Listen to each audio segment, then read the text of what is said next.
C'est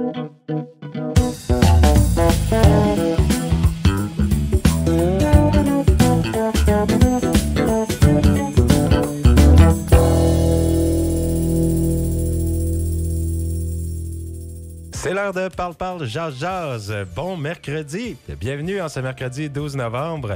Avec moi aujourd'hui à l'émission, Luc Doucette, fidèle au poste le mercredi. Salut Luc. Bonjour Seb, ça va bien ce matin? Ben super. Malgré la température un peu plus fraîche, mais va falloir s'habituer. Hein? Nous sommes très chanceux comparé à nos amis, nos cousins, nos cousines du Québec. Ils ont de la neige. Ils ont eu pas jusqu'à mal. 25 cm de neige. Ça fait 2 jours qu'ils utilisent leur souffleuse, leur pelle. Encore 285 000 foyers sans électricité. Oh. C'est une neige mouillée très lourde.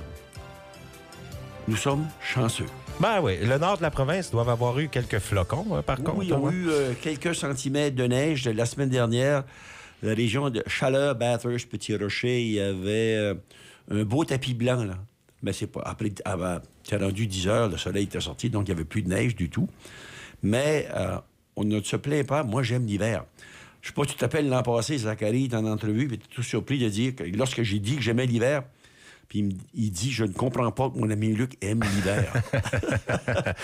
Quand on est bien habillé, on est bien préparé, il y a des joies de l'hiver desquelles on peut profiter. Absolument. Marcher un matin très froid, là, bien habillé, là, que ça fait du bien. Tu arrives chez toi, tu prends un bon café chaud. Là. Le nez, là, tout rouge, puis gelé. Mais ça prend... des bons vêtements, un bon chapeau. Oui. La partie la plus importante à protéger dans le froid, c'est la tête. Oui. C'est par là que l'on perd plus de chaleur. Donc, c'est important de se protéger. Hein. Les extrémités, exactement. Ouais, le bout des doigts, le bout des pieds. Oui. Et la tête. Oui. Avant de débuter l'émission aujourd'hui, je pense que tu avais un petit message que tu voulais... On avait eu un appel. Tu avais eu un appel, exactement. Oui, un appel. Un fidèle de la paroisse Notre-Dame de Parkton, à Moncton. Notre-Dame de Parkton, c'est une paroisse francophone. Et lui, et de bon nombre d'autres paroissiens se disent extrêmement déçus de voir que leur messe, maintenant, n'est plus totalement en français. Mm-hmm. Beaucoup de chants qui sont en anglais et en créole. Et ces gens-là se posent la question que le français va disparaître de la paroisse. Ça va devenir une paroisse multiculturelle où on va parler toutes sortes de langues. Le monsieur nous dit, lorsqu'on chante créole, je ne le comprends pas. Puis en anglais, mon anglais n'est pas fort. Moi, c'est pour ça que je fréquente une église francophone. Ouais. Donc, c'est une question à se poser. Et puis, j'aimerais bien que les diocèses regardent ça de plus près. Absolument. Ben, ceci étant dit, restez bien branchés. Ça débute Parle, jase pour nous rejoindre par téléphone pour discuter avec nous aujourd'hui. C'est le 506-532-0133. Et écrivez-nous par courriel vos questions, vos commentaires à ppjj@cjse.ca.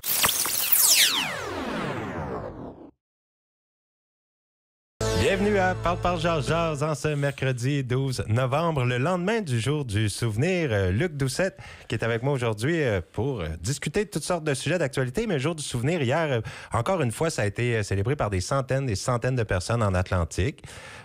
Chaque année, il y a plein de monde, notamment à Halifax, en Nouvelle-Écosse, dans toutes les provinces même de l'Atlantique. Et c'est important de souligner que c'était le 80e anniversaire de la fin de la Deuxième Guerre mondiale. Tout à fait. On parle de milliers de personnes et probablement des centaines de milliers à travers le Canada. Nous avons tous et toutes, comme Canadiennes et Canadiens, un devoir de mémoire. Les gens ont traversé la grande flaque d'eau, l'océan Atlantique. Ils sont allés... La grande flaque d'eau. La grande flaque d'eau, exactement. Ils sont allés combattre le nazisme et le fascisme. Plusieurs y ont laissé leur vie. Moi, à l'approche du 11 novembre, à chaque année, je publie des photos. Je dis qu'à l'approche du 11 novembre, je publie des photos de mes oncles et grands-oncles et de leurs amis qui ont fièrement combattu les nazis et les fascistes pour notre liberté. Donc, 3 des frères de mon père ont traversé, ils sont revenus, là. Oncle Mathias, oncle Edmond, oncle Albini, 2 grands... des Doucet comme de raison, 2 grands-oncles, oncle Napoléon Leblanc et oncle Émile Pelletier. Oncle Émile Pelletier est arrivé avec des blessures parce qu'il y avait une rafale des mitraillettes dans les jambes. Mais ces gens-là étaient toujours très fiers et...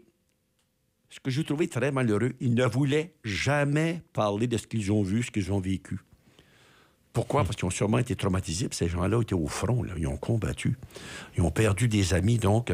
Puis on voit des atrocités. C'est ça, puis à l'époque, il n'y avait aucun support ou appui psychologique. Ils étaient laissés à eux-mêmes. Oh, yeah. Ce qui est extrêmement malheureux.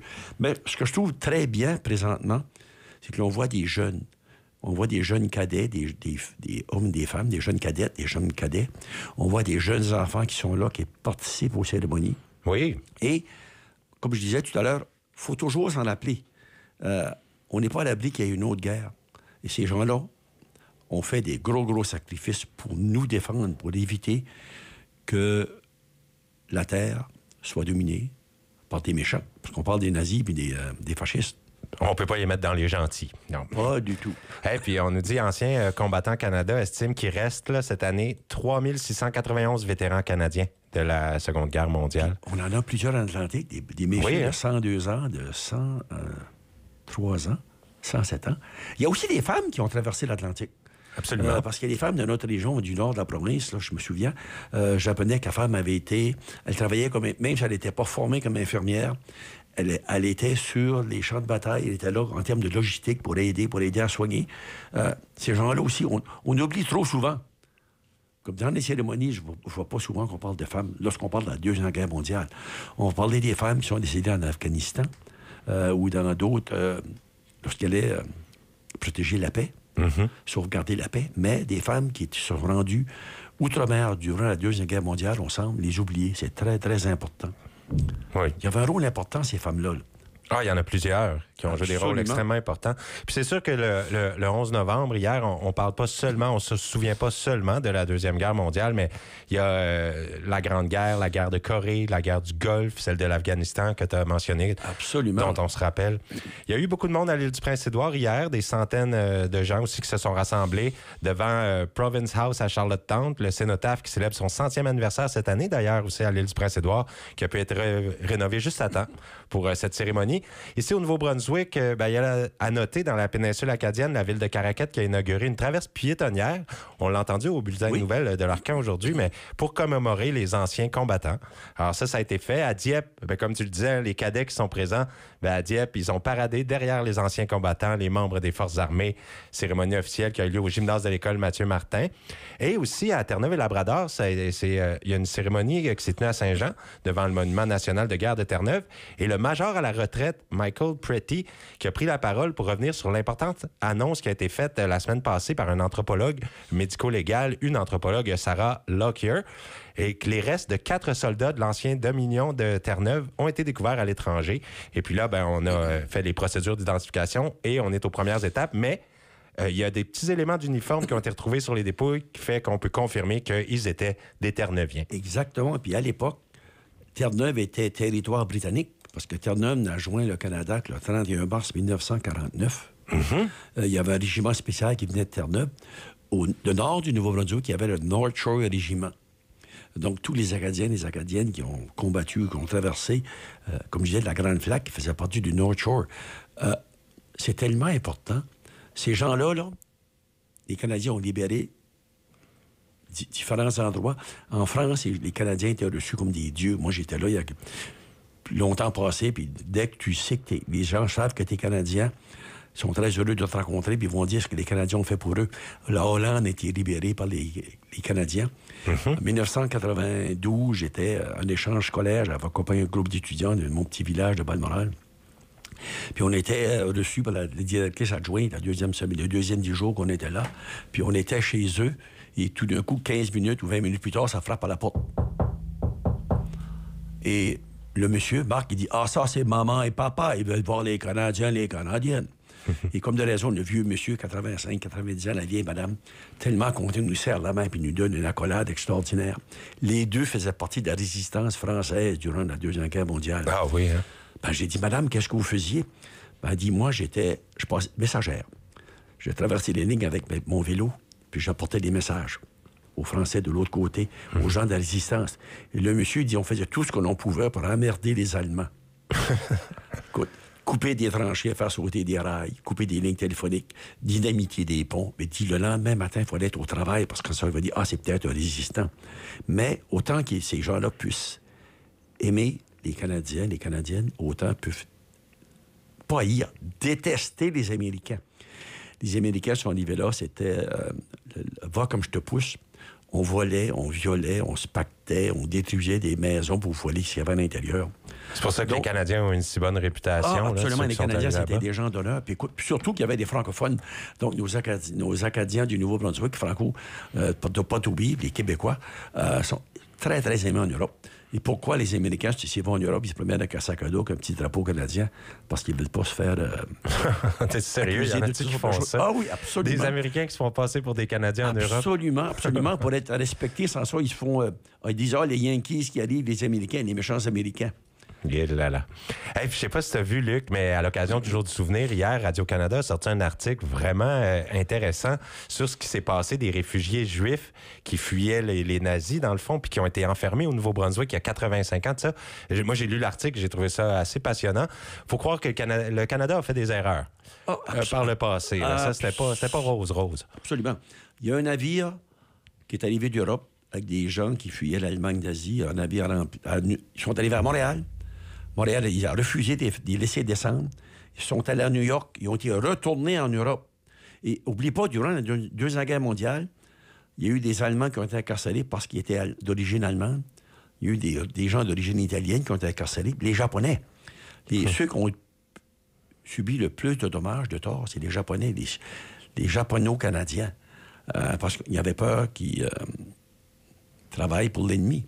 Mais c'est ça, quand ils recevaient, quand à Fredericton, il y en avait eu qui avaient été emprisonnés là, puis quand ils recevaient des gens, quand il y en avait qui parlaient allemand, on se disait, c'est peut-être des espions allemands. Là. Exact. Puis on sait que si on regarde dans les livres d'histoire, il y a déjà un espion allemand qui avait été incarcéré au pénitencier de Dorchester. C'est un espion allemand qui avait arrivé sur un U-boat, les fameux sous-marins allemands. Il a débarqué à Gaspé, il a pris le train pour Montréal, puis lorsqu'il est venu pour acheter un billet de train, puis il sentait le mazout, puis il a payé les vieux billets qui étaient plus en circulation au Canada, puis ils l'ont arrêté à New Carlisle. Ils ont fait arrêter le train, puis la GRC l'a arrêté. Puis tout le temps de la guerre, il était incarcéré à Dorchester. Hey, intense, hein? Puis c'est quelques jours après que la France était tombée aux mains des Allemands. À l'époque, il y avait Winston Churchill qui avait décidé de faire enfermer les gens qui avaient été dans ce groupe-là, réfugiés, mais qu'on n'était pas trop certains. La Grande-Bretagne les avait classés en 3 catégories. Ceux qui étaient une menace pour la sécurité, ceux qui présentaient peu ou pas de menace, la 3e catégorie. Puis le Canada puis l'Australie ont été sollicités pour enfermer ces ennemis-là étrangers. Le premier ministre Mackenzie King s'est engagé à emprisonner jusqu'à 7000 prisonniers de guerre, des partisans nazis. Alors, il y a eu un camp d'internement qu'on appelle B-70, qui était un des 26 camps aménagés au Canada pendant la guerre. Et lui était à Ripples, environ 40 km de Fredericton, entre 1940 et 1945. Il y a des gens qui étaient très connus, qui ont été incarcérés. Je me souviens qu'il y avait un ancien maire de Montréal, qui était candidat à la mairie de Montréal, qui était un fasciste. Ils l'ont enfermé. Le fameux David Suzuki, l'environnementaliste, il est né, il a passé une partie de son enfance dans un camp. On gardait, parce que d'origine japonaise, il était enfermé avec ses parents, puis ce bonhomme-là a fait quand même un doctorat et une sommité mondiale au niveau de l'environnement. Les gens ont pu s'en sortir.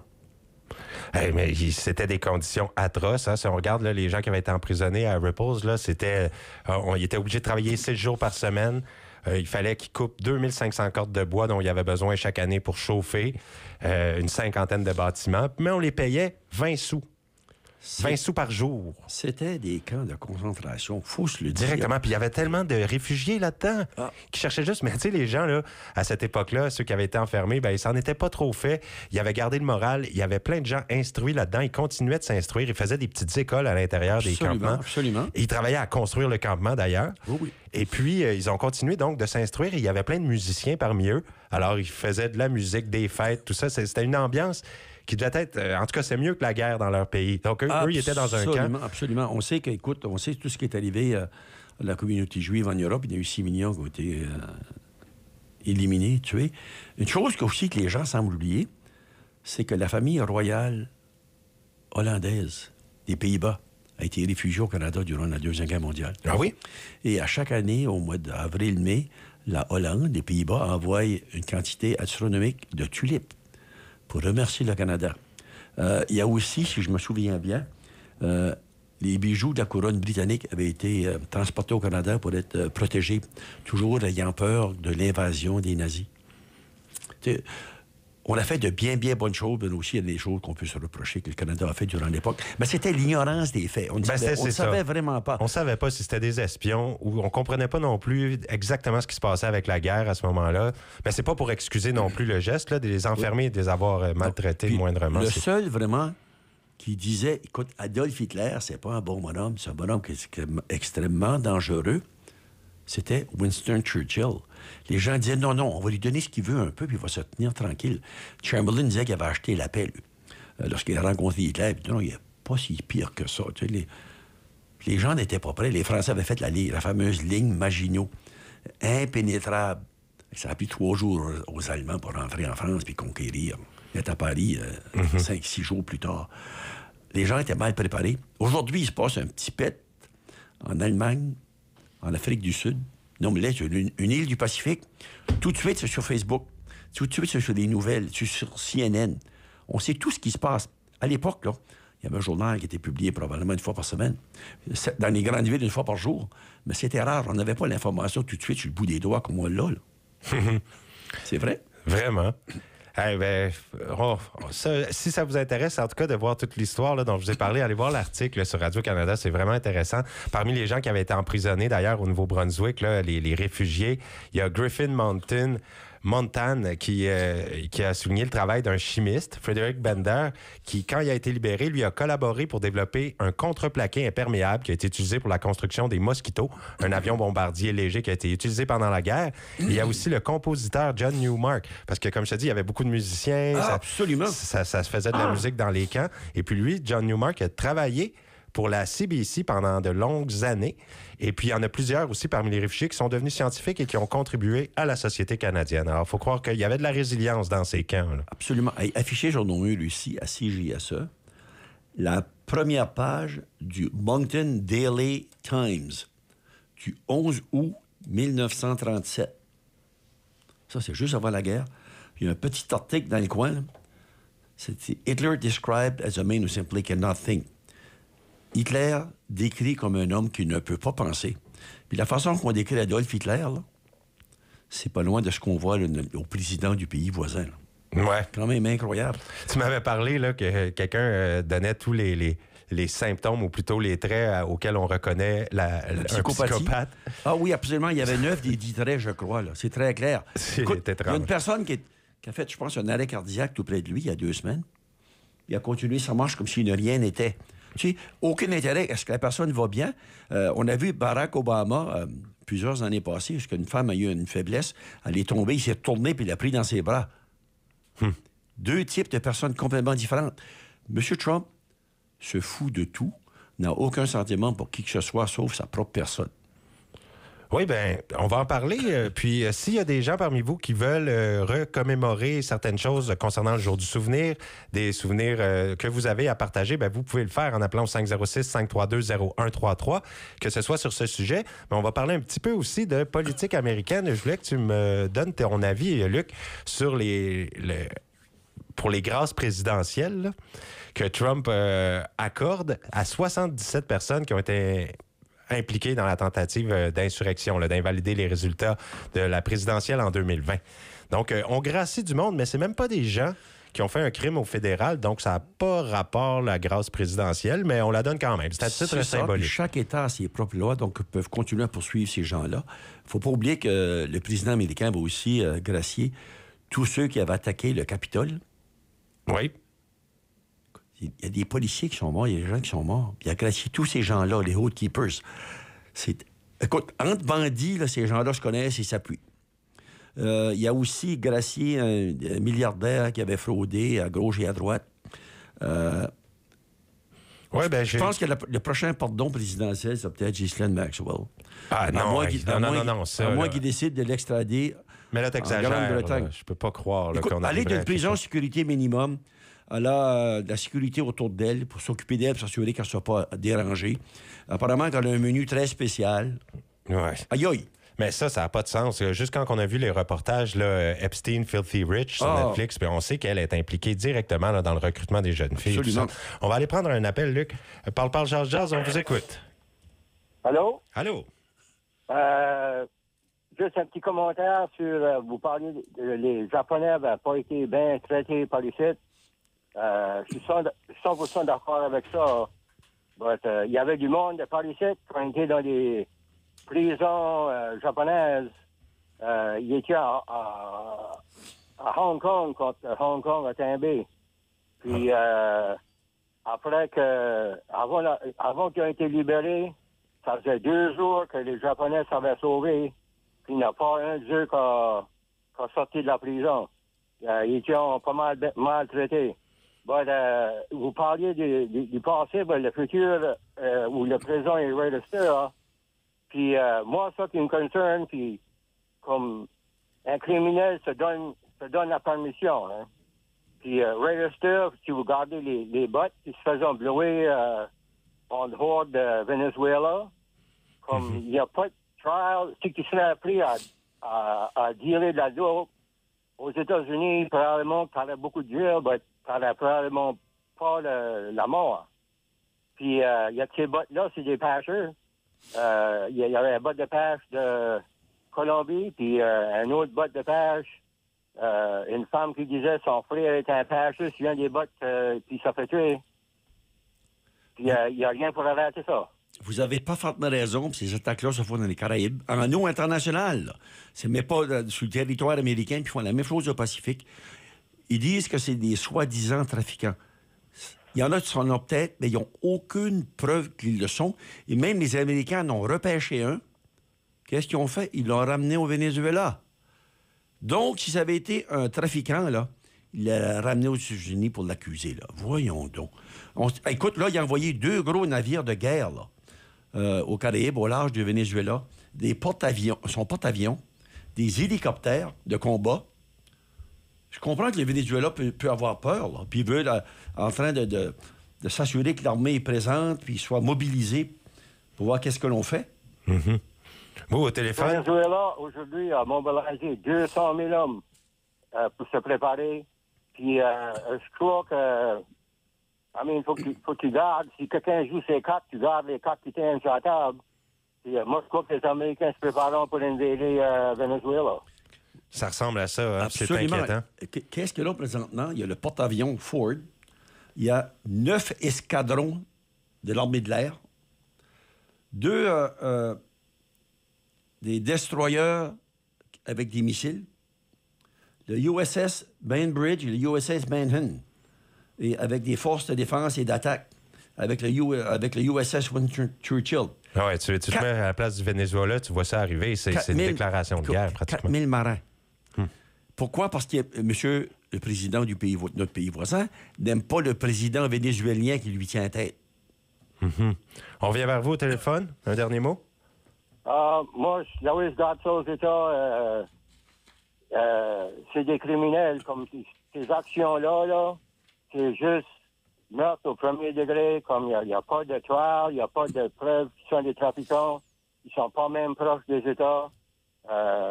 Ils savent qu'il y en a 2, c'est un des pêcheurs, ou c'est peut-être tous des pêcheurs. Qui savent des gestes de même.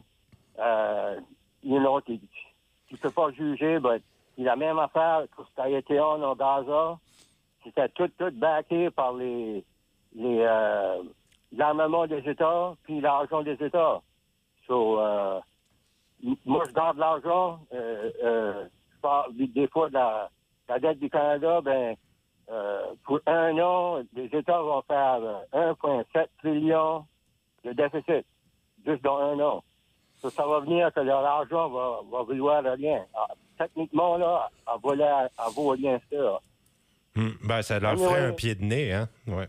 Le problème, c'est que Donald Trump peut dire un commandement, puis c'est comme si tout le monde, faut qu'il se mette à genoux, puis qu'il court, puis qu'il suive, puis c'est là que le problème, c'est si il y a un fou qui dit que c'est faire, tu le fais pas. Oui, Luc, tu voulais ajouter quelque chose? Le vice-amiral responsable de la flotte des Caraïbes a pris sa retraite parce qu'il acceptait absolument pas ce qui se fait tout de suite.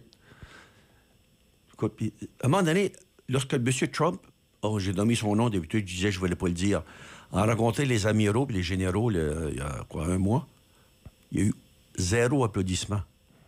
Ces gens-là ne sont pas heureux. Là. Ils savent ce qu'ils font, ils ne font pas. Ils ne savent pas bien ce qu'ils font. Ils le reconnaissent. Oui. Hey, on vous remercie beaucoup pour votre appel.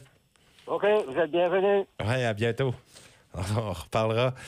Oui, donc c'est inquiétant. Vraiment, ce qui se passe au Venezuela, c'est sûr, on regarde ça. Il ne faut pas oublier que le président mène une guerre économique contre le Canada. Et le Canada résiste aussi bien que l'on peut. On ne peut pas lui l'envoyer promener parce qu'il peut envoyer ses soldats de notre frontière. Il peut faire ça. Oui. Mais l'effet que les Canadiens ne voyagent plus aux États-Unis, ça risque, par la fin de l'année, d'avoir que les Américains aient perdu 5,7 milliards de dollars que les Canadiens n'ont pas investi, qui n'ont pas été aux États-Unis. Ça fait mal à bien des gens, ça. Bien les Américains, les Américaines. Moi, à vous entendre, là, j'ai l'impression que ça va finir, cette histoire-là de petite guéguerre commerciale là, avec nos voisins, parce qu'ils vont avoir des répercussions, des conséquences. Là, ça s'en vient. Là. Comme tu dis, la perte des revenus avec les touristes qui n'y vont pas. Il y a toutes sortes de choses. Les gens qui s'opposent au régime de Trump présentement aux États-Unis. Les cultivateurs, les producteurs de fruits, par exemple, les gens arrivent à l'épicerie puis ils voient qu'il y a des belles oranges. Là. Si les oranges sont un produit américain, ils vont les laisser là, ils vont prendre celle-là du Maroc ou de l'Afrique du Sud ou de la Tunisie. Ils vont éviter les produits américains. Et de plus en plus, moi, je vois l'épicerie puis je vois ça. Puis tu vois certaines épiceries puis c'est marqué en gros, là, produit du. Parce qu'ils veulent s'assurer que tu sais qu'est-ce que tu achètes. Oui. Avant la courte pause, Luc, je vais te donner un peu les noms parmi les personnes qui ont été graciées. Là. Il y a bien sûr Rudy Giuliani, l'ancien maire de New York, Mark Meadows, ancien chef de cabinet de la Maison-Blanche en 2020, John Eastman, un juriste qui avait proposé, lui, des stratégies pour empêcher les résultats de la certification des résultats en 2020, qui avait été perdu, cette élection, par Donald Trump face à Biden. Et puis, on a Boris Epstein, conseiller de longue date de Donald Trump, Sidney Powell, une avocate conservatrice qui avait lancé des procédures contre les résultats électoraux aussi dans les États clés. Et en plus de son cercle proche, il a gracié des dizaines de militants républicains qui ont été impliqués dans la tentative d'invalider le résultat en 2020. Une grâce complète, totale, inconditionnelle, qu'on peut lire dans le texte, mais la grâce ne s'applique pas au président des États-Unis. Mais c'est quand même incroyable le pouvoir que détient cet homme. Oui, puis c'est symbolique, par contre, parce que c'est même pas des gens jugés au fédéral. Non, mais la Cour suprême lui a pratiquement donné l'immunité totale à Trump. Donc, il peut faire un peu ce qu'il veut, puis c'est ce qu'il fait. Ben, c'est ça, président des États-Unis. Mais il y a une chose. On jouit d'une immunité. On se rend compte que sa condition de santé n'est pas 100%. Il a beau dire que tout le monde lui dit qu'il est en santé, puis il est très intelligent, puis il est beau, puis il est fin, là. Tu le vois, il marche le dos en rond, il commence à avoir des plaques sur les mains. Il y a des médecins qui sont très clairs. Un spécialiste qui disait que fort probablement, il y a eu un AVC. OK? En anglais, on dit un stroke. Un petit, mais il a réagi en espérant qu'il va continuer à être malade. Non, il ne faut pas espérer ça, Luc. Non. On espère la maladie à personne. Moi, ce que j'espère, c'est que le régime va changer, que les gens vont se rendre compte que ça va redevenir aussi une relation amicale entre nos deux pays. Là. C'est vraiment ce qu'on souhaite. C'est à souhaiter. Puis, écoute, ceux qui souffrent le plus, c'est les Américains. Présentement, je pense que oui. Les conséquences, ça leur retombe dessus. Et restez bien branchés. Vous pouvez aussi participer à l'émission. Je vous rappelle que vous pouvez nous appeler au 506-532-0133. Et après la courte pause, on va parler du budget Carney.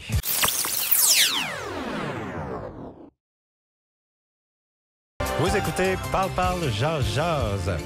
À CJSE, bon mercredi. On n'est pas revenu encore en détail sur le budget Carney, Luc. Et puis, il y a la Fédération des travailleurs du Nouveau-Brunswick qui dit que le budget va laisser des travailleurs derrière, des gens qui vont perdre leur emploi. On parle même de pas mal. On dit qu'on n'offre aucune aide réelle face à la crise du coût de la vie. C'est Chris Watson, le président de la Fédération, qui a déclaré ça. Aucune mesure pour lutter contre la pauvreté, la croissance du recours aux banques alimentaires. Et ça, on sait que la demande est vraiment immense. Les banques alimentaires ne fournissent plus. Alors, ça aurait pu faire partie du budget. 5 fois plus ou 6 fois plus de gens qui fréquentent les banques alimentaires au cours des 10 dernières années. Pensez-y, 5 à 6 fois de plus. On parle de postes. Il veut éliminer 40 000 postes dans la fonction publique. On dit que c'est des postes qui vont être éliminés. Attrition, la personne prend sa retraite, on ne la remplace pas. mais le travail, il faut qu'il se fasse quand même. Ah, c'est les compressions les plus importantes qu'on a fait depuis plus de 10 ans. Absolument. On dit donc des nouveaux programmes fédéraux qui sont laissés, comme l'assurance médicaments, les soins dentaires, sera sous-financé et avec un avenir qu'on dit incertain. Donc, il y a la Fédération qui se joint au Congrès du travail du Canada pour demander au gouvernement libéral de collaborer avec les autres partis pour modifier le budget. On veut offrir aux travailleurs des soutiens, des investissements, les mesures de protection dont ils ont besoin, surtout à cause des tarifs américains. Donc, on trouve que ça manque, ça, au budget. Et il y a des mesures, par contre, qui méritent d'être développées. Là, on pourrait noter les milliards de dollars pour la construction de logements, financement d'infrastructures. Ça, c'est bien. Doublement du programme pour la formation et l'innovation en milieu syndical. Il y a le nouveau crédit d'impôt de 1 100 $ pour les préposés aux services soutien à la personne. Alors, tout ça, on souhaite que ça aille de l'avant. C'était les bons points, on va dire, du budget. Le genre d'investissement dont les travailleurs ont besoin. Et pour vraiment protéger les travailleurs, on aurait besoin de plus de ce genre-là d'investissement dans le budget. Il doit y avoir un appui aussi aux entreprises lorsqu'ils vont agrandir ou quelque chose. Au lieu d'avoir un crédit d'impôt plus tard, il y aura d'autres bénéfices qui vont être capables d'avoir plus rapidement, puis ils vont être capables de continuer à agrandir, ceux qui fonctionnent bien. On parle de 51 milliards de dollars prévus pour des projets d'infrastructure, dont la rénovation des hôpitaux. Ça prenait ça. Mais ça sera un partenariat provincial, fédéral. L'Acadie peut applaudir. Le budget pour les célébrations du 15 août a doublé. Donc, c'est 1 million par année pour les 4 prochaines années qui sont garanties, assurées. Mais le budget est quand même... Oui, c'est un budget qui est difficile. Il y a beaucoup de coupures. Mais il n'y a pas de parti politique, je pense, qui est prêt à renverser le gouvernement pendant l'élection. Le NPD risque de disparaître. Le Bloc québécois n'est pas trop bien nanti. Ils n'ont pas trop d'argent. Le Parti conservateur, ils ont regardé les récents sondages. On a dit qu'il y avait une élection automnale ou hivernale, le Parti libéral remporterait une victoire majoritaire. Donc, ça, c'est la fin de M. Poilievre. Et d'ailleurs, il n'y a aucun premier ministre conservateur des provinces canadiennes qui a critiqué le budget. Même Daniel Smith, de l'Alberta, qui est toujours anti-gouvernement fédéral, a trouvé que c'est un assez bon budget. Mais je pense que c'est un budget qu'on veut essayer de plaire une partie de l'électorat. Il y en a d'autres qui vont souffrir. Puis comme on dit souvent, un budget, tout ce que c'est les grandes lignes de ce qu'ils vont faire au cours de la prochaine année. Mm-hmm. Mais le proverbe dit que le diable est dans les détails. Les prochains mois vont nous l'apprendre. Oui. Vous pouvez commenter avec nous le budget au 506-532-0133. Et là, j'ai une question, Luc, qui nous arrive par courriel. Belle émission, merci. Que pensez-vous du budget? On nous dit rien pour les seniors, rien pour ceux qui ne réussissent pas à joindre les deux bouts, des millions pour CBC Radio-Canada pour être plus compétitif. Faudrait-il choisir de sortir en dehors de la boîte? Parce que la plupart des programmes, c'est du copier-coller des programmes américains qu'on traduit en français. Et on a aussi, la question se poursuit, serait-il vrai qu'on veut aussi donner 150 millions pour apporter le spectacle Eurovision? Améliorer les temps d'écoute, qu'en pensez-vous? Ça, pas sûr qu'on veut donner de l'argent pour Eurovision. Je pense que c'est plus 150 millions d'auditeurs. Qu'est-ce que l'on veut en réalité? Eurovision. On regarde avec avoir peut-être un petit financement à Radio-Canada et CBC pour peut-être participer, qu'on aurait une participation canadienne à l'Eurovision. Donc, ça serait un des pays qui participerait. Okay. Eurovision, tiens-toi bien, là, 168 millions d'auditeurs ou 166 millions d'auditeurs. Donc, si le Canada participe, qu'est-ce que ça veut dire? Ça veut dire que nos artistes canadiens et canadiennes auront l'occasion d'être vus par 168 millions. Il n'y a pas beaucoup de gens. À part de Céline Dion, toute une vitrine. Il n'y en a pas beaucoup qui ont une pareille vitrine. Là. OK, donc ça, c'est pas une mauvaise idée. Mais donc, qu'est-ce que tu penses des millions qu'on donnera à CBC, Radio-Canada, pour être plus compétitif? C'est notre société d'État, CBC Radio-Canada. C'est des journalistes indépendants. Ils ont une rigueur journalistique là, qu'on ne voit pas partout. Mais il y en a qui trouvent que ça ne sort pas en dehors de la boîte. Hein? C'est un peu le sujet. Il y a beaucoup d'émissions, oui. C'est vrai qu'on achète les droits d'émissions d'autres pays qu'on va canadianiser, je devrais dire. Canadianiser. Et par contre, on a des émissions canadiennes qui est produites par Radio-Canada, donc un gars et une fille, qui ont été achetés par 8, 10, 12 pays. C'est vrai? Donc, c'est des choses qui viennent d'ici. Il y en a plusieurs, des comme ça. La Petite Vie, ce qu'on s'appelle la Petite Vie. Ça, c'est des bijoux canadiens, ça. Et puis, c'est exporté à l'extérieur. Oui. Donc, je crois que c'est important de continuer à financer notre société d'État. D'accord. Et on va prendre un téléphone. Parle, jase. On vous écoute. Bon mercredi. Bonjour, comment ça va? Très bien. Hey, j'ai écouté de parler du budget et de politique, là. Moi, il y a une chose qui me chatouille un peu, là. Oui. C'est le parti, le Bloc québécois, un parti provincial qui est au fédéral. Moi, je me dis que pourquoi il n'y a pas une loi qui dit si vous voulez présenter un parti, là, un nouveau parti, au fédéral, vous devriez présenter au moins dans 2/3 des provinces pour être accrédibilé, pour ton accrédibilation d'avoir de parti. Je regardais le soir du budget, Radio-Canada, qui est une station d'État, là, qui est subventionnée par le fédéral. Qu'est-ce qu'ils ont eu pour analyser? Ils n'ont pas venu chercher Susan Holt. Ils ont pris Blanchette du Bloc québécois. Lui, il va voter contre le budget. Mais c'est rien que pour le Québec. Oh, pour les Québécois puis les Québécoises. Puis ça mérite un peu, là. C'est d'avoir un parti provincial qui est au fédéral pour brouiller les cartes. C'est un parti fédéral qui représente, sont là pour, ils disent pour représenter le bien du Québec, ce qui n'est pas bon pour le Québec, ils vont être contre ça. M. Blanchette était là, oui, il y a eu d'autres représentants du Parti conservateur, il y avait des représentants du Parti libéral aussi. Mais ces gens-là, même s'ils déchirent leur chemise, ce qu'on dit, on est contre le budget, on est contre le Canada, sont très heureux d'accepter le beau chèque avec la feuille d'érable dessus, lorsqu'ils sont payés à la fin du mois. Je suis d'accord avec ça, mais pourquoi, lui, là, il va voter? Mais si tous les provinces, ça aurait un petit parti de même qui s'en irait à Ottawa, ben on n'aurait jamais de gouvernement de service. C'est pour ça que je me dis que pour présenter le Bloc, il devrait présenter des candidats pour être accrédités d'un parti au fédéral, devrait présenter des candidats dans 2/3 des provinces. Mais il y a déjà eu un parti dans l'Ouest canadien qui s'appelle le Parti de l'Alliance, qui avait élu de nombreux députés au fédéral. On a les gens qui se présentent pour le Parti Rhinocéros, le parti qui veut ridiculiser la politique. Ah oui, ça s'appelle, monsieur, ça s'appelle la démocratie. Oui, je le sais, mais c'est que ça me dérange quand même. Puis, naturellement, lui, il l'a dit bien publiquement, il votait contre le budget. Ça fait qu'automatiquement, ça mérite un peu, là, quand il a emmené Blanchette, puis si j'ai regardé les Radio-Canada, les commentaires, puis les analyses qu'il a fait, c'est lui qui a fait le plus gros des analyses du budget, là. Puis, je me dis, dire qu'une radio d'État, qui est Radio-Canada, je sais qu'il y a Radio-Canada français et tout à Québec, là, ils vont pas prendre personne d'autre pour le commentaire, mais c'est de même que c'est. Anyway, c'est juste mon. Oui, j'aurais une question, moi, que peut-être Luc pourrait répondre. Comment un parti comme ça, le Bloc québécois, a fait pour devenir fédéral, Luc? Ils présentent en autant qu'ils peuvent présenter X nombre de députés dans X nombre de circonscriptions. Ils peuvent avoir la bannière qu'ils le veulent. On a, par exemple, récemment, 2 députés qui ont été élus conservateurs, dont Chris d'Entremont, qui a traversé le parquet de la Chambre, donc est devenu un député libéral. Pourquoi? Parce qu'il s'était fait menacer et insulter par d'autres membres du Parti conservateur, parce que lui, il disait M. Poilievre n'est pas le chef qu'il espérait avoir, puis il chiale.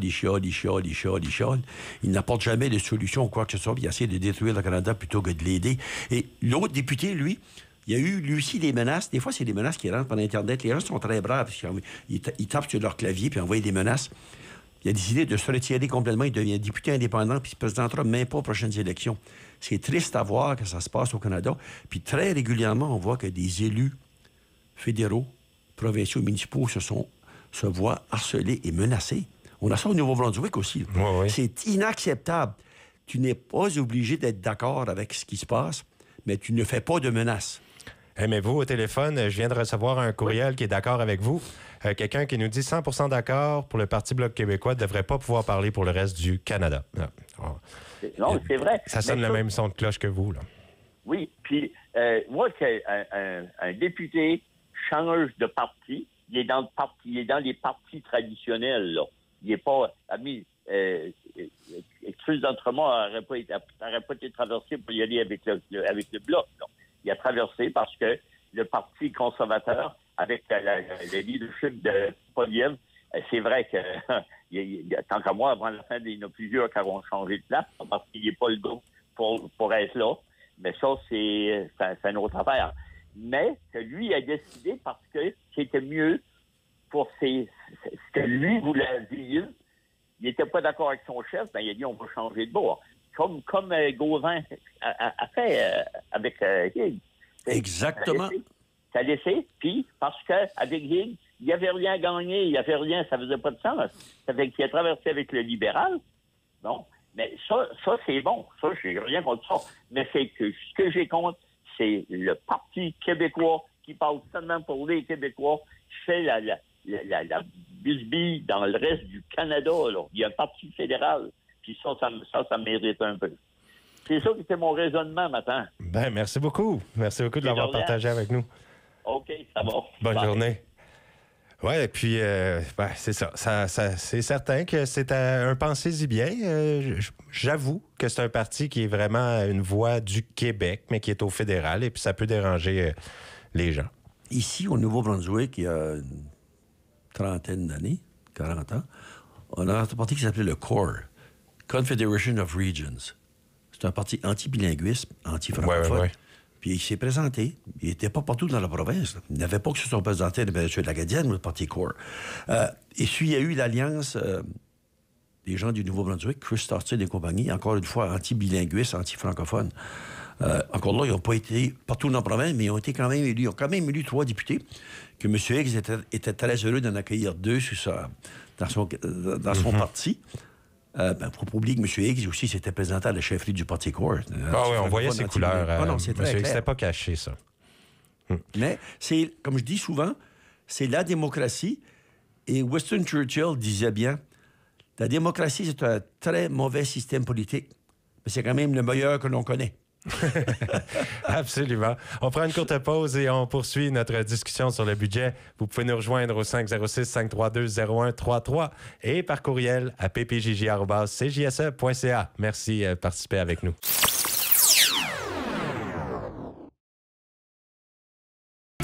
C'est Parle, jase. Aujourd'hui, on fait un retour sur le budget Carney. Et tu me disais, Luc, là, que c'est 40 000 travailleurs qu'on aurait en moins dans la fonction publique fédérale d'ici 2028-2029.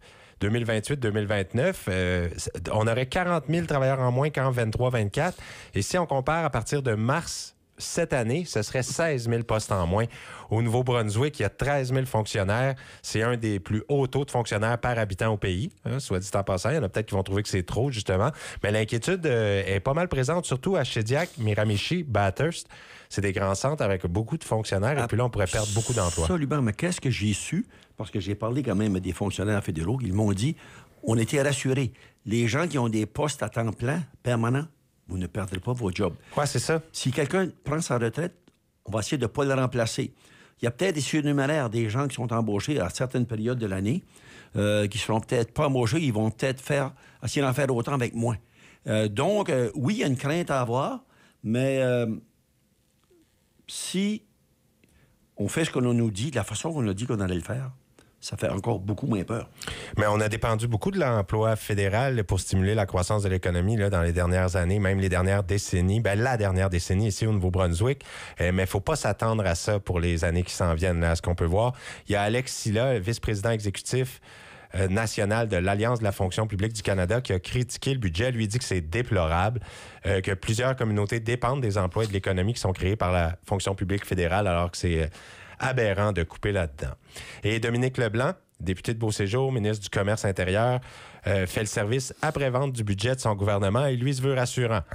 Il assure que la majeure partie des suppressions de postes se feront grâce à des départs volontaires, des départs à la retraite anticipée. Donc lui, il dit que ça ne sera pas si pire. Et il dit qu'il y a aussi des milliers de postes dans la fonction publique tout de suite qui ne sont pas comblés. Alors là, on va éliminer ces postes-là. Alors ça permet de ne pas congédier personne. Si on élimine un poste qui n'est tout simplement pas comblé à l'heure actuelle. Et il assure aussi que les compressions seront équilibrées à l'échelle du pays. Mais ça reste que le budget a laissé beaucoup de déceptions, mais quand même de l'enthousiasme d'un autre côté. Le ministre Leblanc représente la circonscription de Shediac-Dieppe. Je pense qu'il va faire tous les efforts possibles pour éviter qu'il y ait des coupures majeures qui se passent ici. Là. Mm-hmm. Et les députés libéraux de la région de Bathurst, Ils vont faire la même chose. Là. C'est très clair. Il ne faudra pas avoir des emplois disparaître. Écoute, c'est les contribuables. C'est important que ces gens-là amènent un revenu. On appelle, ce qu'on appelle un effet de vague. Tu as un bon revenu, tu dépends dans ta région, donc il y a d'autres personnes qui en bénéficient. Là. C'est ça qui est tellement important. Tu sais, il y a des budgets d'infrastructure qui vont se faire. Il y a 6 milliards de dollars, par exemple, qui est prévu pour améliorer l'infrastructure du transport au Canada. Ça va stimuler la productivité et la croissance, apparemment. Mm-hmm. On parle d'un autre 6 milliards aller au projet communautaire dans le cadre de prestations directes de budget. Rénovation, amélioration, adaptation climatique, création d'espaces communautaires.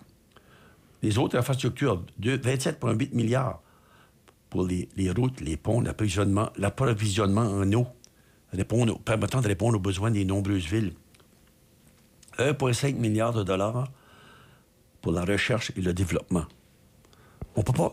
Qui avance, n'avance pas, recule. Mais si on regarde du côté des syndicats, par contre, c'est là qu'on a le plus de déception. Les différents syndicats, puis même la fonction publique, le plus gros syndicat, ne sont pas d'accord avec le budget. On s'y oppose. J'ai été cadre supérieur toute ma vie. J'ai pratiquement jamais été syndiqué. Par contre, il y a quelques années passées, lorsque les employés de la province étaient en grève, je suis allé piquer avec eux autres. Je trouvais que c'était incroyable. Mais je pense pas que j'ai jamais entendu un syndicat dire que aucun budget qui était proposé, c'est un bon budget. C'est rare que l'on voit ça. Comme un parti d'opposition dit toujours que le parti au pouvoir ne fait pas quelque chose de bien. Ouais. Ici, au Nouveau-Brunswick, c'est quand même beaucoup de fonctionnaires fédéraux. Hein, on le disait, c'est plus de 13 000, dont 2 gros bureaux, le Centre de pension du Canada à Shediac, le Centre de services de paie de la fonction publique à Miramichi. Là.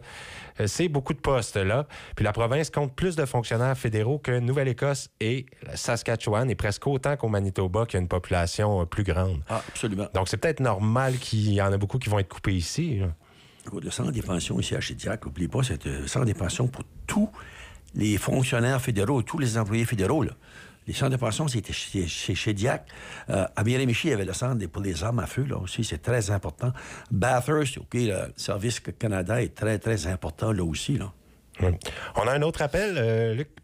Parle, jase, on vous écoute. Oui, bonjour. Bonjour. Bon, moi, le budget, on n'a entendu pas assez. Puis quand ça arrive en réalité, vraiment, des fois, il y a des changements qui font des erreurs ou, ça fait, c'est tout pareil au même, que ce soit n'importe quel parti. Mais je vais revenir pour la journée du souvenir. Oui. J'ai parlé dès le début. Moi, cette année, c'était le 86e anniversaire de la libération de la Hollande. Oui. Mon père était là, à la libération. Il était à Nijmegen. J'ai dit, ouais, ça fait là ma chance d'y aller. Ça fait là, on a été. Et puis, les gens participaient incroyables, la Hollande. Partout. Il y avait des célébrations, malgré que c'était à tous les 5 ans, puis c'était l'année comme un grand congrès mondial acadien ici, là. C'était une fête, c'était fermé, tout est formé, tout. Puis les autres, ils prennent ça à cœur, comparé à ici aussi, mais pas autant que là-bas. On a été à une célébration à Nijmegen, parce que mon père avait été aidé pour la libération, puis mon oncle, puis du monde du North Shore, qui arrivait là pour la libération. On était à Nijmegen, puis il y avait une célébration d'une grosse cathédrale, puis après ça, il y avait un RDA dans le parc. 2 minutes de silence partout dans la Hollande. Wow! Puis tout le monde respecte ça, hein? Oui, c'est très sérieux.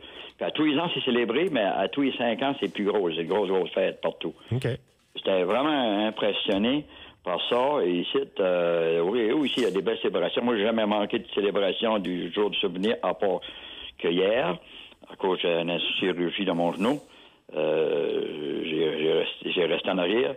Mais j'ai toujours participé. Mon père était dans le militaire. Moi, j'ai 2 frères militaires. J'avais 3 qui étaient militaires. Ça fait qu'on a une famille plus ou moins militaire, comme 20 d'autres dans la région acadienne.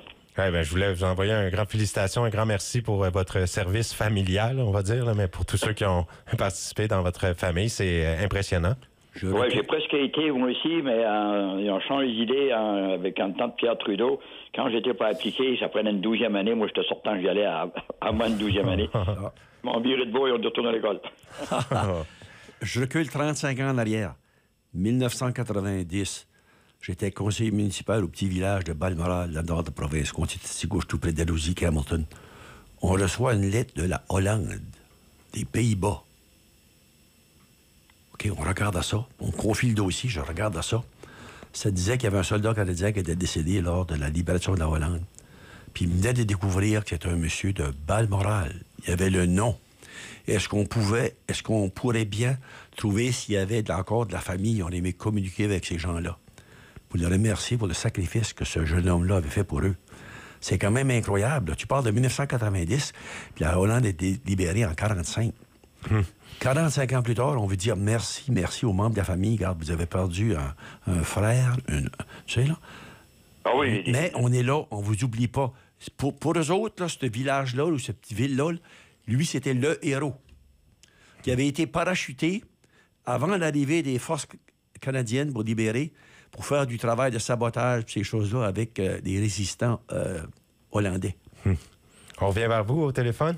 Oui, voyons, c'est le fun d'être là, de voir les profs, puis l'historique, puis qu'est-ce qu'ils ont fait, même pour tous les soldats, les soldats étrangers qui ont été aidés à la libération.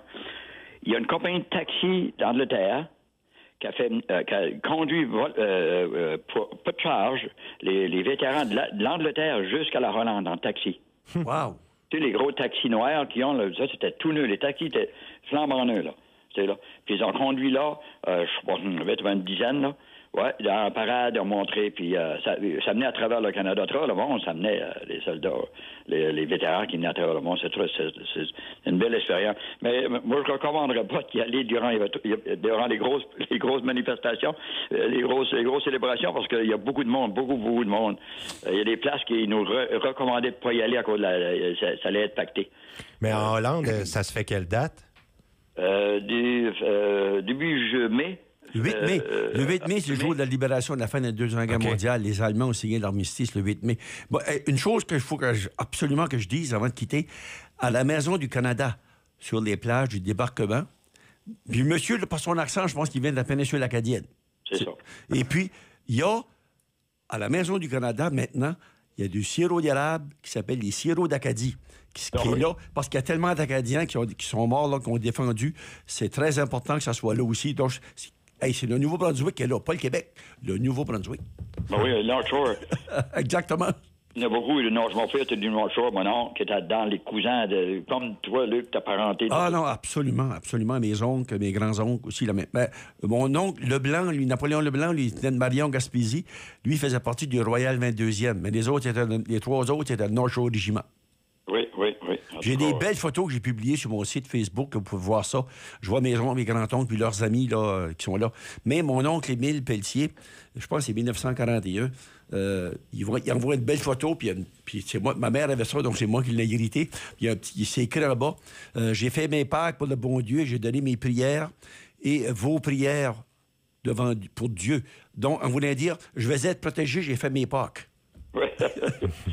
Oui. Mais quand on était là, il y avait des vétérans de 100, passé 102.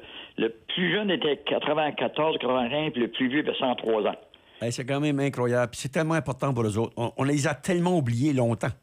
Oui, puis des fois, j'ai l'impression, lest we forget, je pense qu'ils les oublient encore des fois, là. C'est vrai, ça, monsieur. Oui. Ça fait. Mais le plus il me fait mal, moi, c'est on lest we forget le jour du souvenir, le 11, mais qu'est-ce qu'on fait après, entre-temps, là?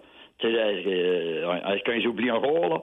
C'est moins sûr, c'est vrai, ils en s'occupent mieux, puis le service est plus là qu'il l'était, mais ils ont passé à travers des hard times après qu'ils auraient visite. Une de mes filles est en 11e ou 12e année, il fallait qu'elle fasse un travail à l'école autour des célébrations du 11 novembre, le jour du souvenir. Elle se creusait la tête, elle m'a dit, mon Dieu, si je pouvais connaître un vétéran, quelque chose, je ne sais pas. Je dis, voyons, Geneviève, il y a une unité des vétérans à l'hôpital Georges-Dumont. Je suis allé avec elle. Elle a rencontré un vétéran qui, lui, avait fait la campagne d'Italie. Et puis, il était très fier d'être capable de parler à une jeune qui s'intéressait à ça. Oh, wow. Puis il dit, son plus beau souvenir, il y a eu l'occasion que le pape lui a serré lorsqu'ils ont libéré Rome. Écoute, le monsieur, là, lorsqu'il en parlait, il venait les larmes aux yeux, il était tellement heureux. Il partageait avec quelqu'un, voici ce que j'ai vécu partager mon information, c'est important, pour pas que ça soit oublié. Absolument, non, tellement. Hey, merci et puis beaucoup. on fait ça aux écoles. À un moment donné, ils font venir un vétéran avant la journée de souvenir. Je ne sais pas si ils font ça encore. Là. Je pense que oui. Je pense qu'à plusieurs endroits, Absolument. ça se fait. Oui. Et Fortuna Haché de Bertrand était pratiquement dans toutes les écoles de la péninsule acadienne. Et le plus beau témoignage que j'ai jamais entendu, un 11 novembre, c'est Fortuna. Lui a vécu le débarquement. L'animateur lui dit, « Est-ce que vous avez eu peur? » Il dit, « Si j'ai eu peur, certainement, les seuls qui n'ont pas eu peur, c'est ceux qui n'étaient pas là ou qui étaient fous. » Très volubile, Fortuna. Ils n'ont pas tout compté, parce que pas les erreurs, les aventures qui ont arrivé. Comme le monsieur de Capelé, l'année passée, l'année d'avant, il dit c'est la première fois qu'il comptait, comme 80 ans, qu'il avait été obligé de tuer un soldat devant lui, c'est lui ou l'autre. Il était obligé de le tuer, puis le gars se suppliait pas le faire. Il dit, regarde, c'est une des pires choses que j'aurais pu faire. Puis il dit, j'étais obligé de le faire. Trois maisons, moi, qui ont combattu, qui étaient sur le front, là. Puis il y a une maison qui est un tireur d'élite. Mon oncle Abini, c'est un tireur d'élite. Lorsqu'il est arrivé de la Deuxième Guerre, il pouvait tirer un chevalier au galop. Là. Et je lui ai dit, avez-vous tiré des Allemands? Oh, il dit, on tirait partout, on pense pas qu'on a tué. Mais c'est évident, ils ne voulaient pas en parler. Ils ont été tellement traumatisés qu'ils gardent ça pour eux autres. Tu sais, des figures de ce temps-là, un jeune de la campagne, n'importe où, dans le nord ou dans le sud, n'importe où, un jeune de la campagne qui n'a jamais connu la misère, puis qui arrive là sur le champ de bataille, comme quand il arrive en Afghanistan. Tu sais, là, après ça, le PTSD, on a connu ça chez nous aussi avec notre père. Tu sais, là, pas tellement, mais on ne savait pas c'est quoi qui causait ça. Oui, c'est ce qu'ils ont vu, hein? C'est ce qu'ils ont vu pendant la guerre. Il y a une maison qui, lui, s'auto-soignait tout seul. Une fois par année, il décollait sur une brosse. Ouais. Il pouvait boire pendant 3 semaines de temps. Après ça, il était collègue, il pouvait retourner au travail puis faire ses 49 semaines de travail. J'ai vu ça. J'ai connu ça, des brosses de même chez nous. Ah, voilà. Je vous remercie beaucoup pour votre appel. Hein. Ça a été vraiment intéressant, enrichissant, votre appel. C'est parce qu'on arrive déjà à la fin de l'émission. Vous vouliez rajouter un dernier mot? Non, il faudrait reprendre l'année prochaine, peut-être plus d'honneur, faire interviewer les vétérans, puis sensibiliser les gens de la région. Mais franchement, superbe idée, ça rentre pas dans l'oreille d'un sourd. Vraiment, c'est une excellente idée. On pourrait mettre ça en vue de l'an prochain pour le jour du souvenir. Hein? Oui. Merci beaucoup. Puis, passez une très belle journée. Vous pareillement. Hey, merci. Ça a été donc, plusieurs personnes qui ont participé. Je vous remercie beaucoup d'avoir partagé soit vos souvenirs, vos pensées avec nous pendant cette émission. Et merci, Luc, d'être toujours fidèle au poste le mercredi. Hey, cette semaine, de plus, je suis ici après-demain, vendredi. Oui, spécial. Invité spécial, c'est qui, Sébastien, notre invité? On fait un peigne fin vendredi ensemble, Luc et moi. On reçoit Kevin McIntyre du groupe Salbarbe. Donc, ça va être une belle entrevue en profondeur. On écoutera de la musique de Salbarbe. On va passer à travers des anecdotes, des histoires. Et on laissera une période pour vous pour partager aussi vos souvenirs avec Salbarbe à la fin de l'émission. Donc, manquez pas ça. Au peigne fin vendredi à la même heure de 9 à 10. Eh bien, sur ce, je vous souhaite un très beau mercredi. Merci, Luc. On se revoit donc vendredi. Au lieu de se dire à la semaine prochaine, ça va être plus rapide. Et chers auditeurs, chères auditrices, merci pour être là. C'est notre rayon de soleil, ce que vous appelez. Merci beaucoup. CJSE, une station opérée par Radio Beau Séjour.